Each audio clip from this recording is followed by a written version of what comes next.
कि उस जमीन का कब्जा सरकार को लेना है और मजदूरों को भुगतान करना है। तो इसके अंदर बहुत बड़ा घालमेल है। 227 एकड़ जमीन का मामला है, हजारों करोड़ का मामला है। ये सबसे पहली बात तो मैं कहना चाहूंगा। तो वो फैक्ट्री नहीं लगा के वहां प्लॉटिंग करेंगे, वहां फ्लैट बनाएंगे, वहां मॉल बनाएंगे, वहां दुकानें बनाएंगे। तो किसान से जमीन ली आपने फ्री में और इनको भी जमीन दी आपने फ्री में, और ये करोड़ों अरबों रुपए कमाएंगे। किसकी सह पे हो रहा है सारा काम? किन दलालों के, एजेंटों के, माफियाओं के संपर्क में है जो इस प्रकार का काम करना चाह रही है? पर एक बिल ऐसा है जो 2 बार प्रवर्तन नीति में गया है, जो इस सरकार के समय गया। आज का जो बिल है, जो हम सुबह से ही जिस बात को लेके कह रहे हैं कि यहाँ हम आते हैं जनता के हित के कानून बनाने के लिए, और ये जो कानून बन रहा था, ये व्यक्तियों के हित के लिए कानून बन रहा था। जिस विषय को लेकर सुप्रीम कोर्ट का हवाला देकर, इसमें देखिए 2 इश्यूज हैं, मैं दोनों पे अपनी बात को क्लियर करूंगा। पहला जो हवाला दिया इन्होंने सुप्रीम कोर्ट का, वो दिया है अराफात इंडस्ट्री को लेकर। अराफात इंडस्ट्री ने जेकेएसएल से एक एग्रीमेंट किया था, जिसके अंदर प्रशासन शामिल था, मजदूर शामिल थे, और उसमें तय किया गया था कि जेकेएसएल जो सिक यूनिट घोषित हो गई, इसको अराफात पेट्रोकेमिकल खरीदेगी और सभी जो मजदूर हैं उनको एम्प्लॉयमेंट देगी और उनकी वेतन का भुगतान करेगी। सरकार के बीच में समझौता हुआ, तब से लेकर आज तक ये समझौता 2 में हुआ, 2002 के अंदर, और उसके बाद तब से लेकर आज तक सबसे पहली बात तो मजदूर बेचारे आज भी सड़क पे बैठे हुए हैं, आंदोलन कर रहे हैं, उनको पैसा नहीं मिलता। जब एग्रीमेंट आपका पूरा नहीं हुआ तो वहीं आपका सारा जो एग्रीमेंट है वो कैंसिल हो जाता है। लेकिन उस चीज को कन्फर्म करने के लिए आपकी सरकार ने 2018 के अंदर इसको रेगुलाइज करने का कानून पारित कर दिया। उसको हमारी सरकार ने कैंसिल कर दिया। उसके विरोध में ये लोग हाई कोर्ट से केस जीत गए।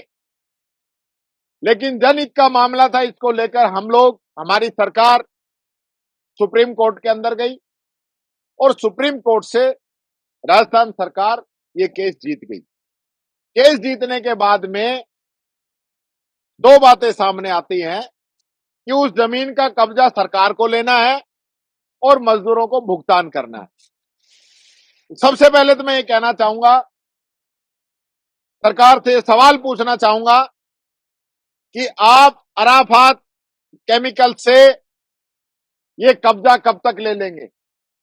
इसको लेकर कलेक्टर ने आपसे मार्गदर्शन मांगा है और हमारे समय में सरकार ने कलेक्टर को कब्जा लेने के लिए भी लिखा है।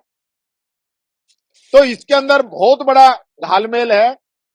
227 एकड़ जमीन का मामला है, हजारों करोड़ का मामला है। ये सबसे पहली बात तो मैं कहना चाहूंगा। दूसरा, इसकी आड़ में, और इसको भी आप लागू कर रहे हो 1979 से, पुराने समय से कोई कानून बनता है तो आज से लागू होगा या 79 से लागू होगा? आपकी मंशा क्या है जो इससे साफ जाहिर हो रही है।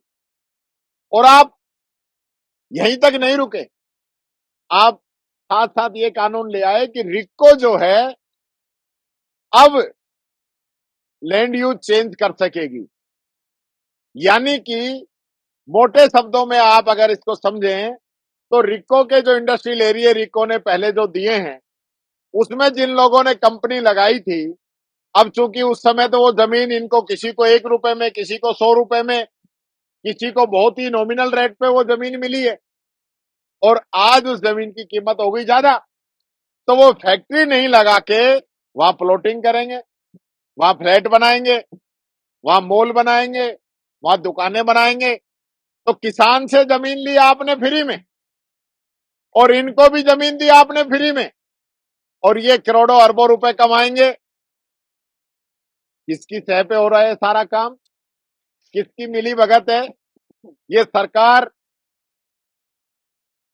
किन दलालों के, एजेंटों के, माफियाओं के संपर्क में है जो इस प्रकार का काम करना चाह रही है?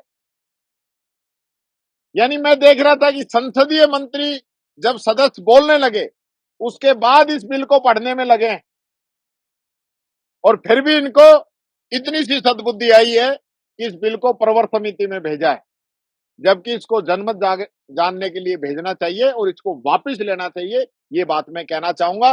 ये बहुत बड़ा खेला हो रहा है, बड़े बड़े लोग इसके अंदर शामिल हैं।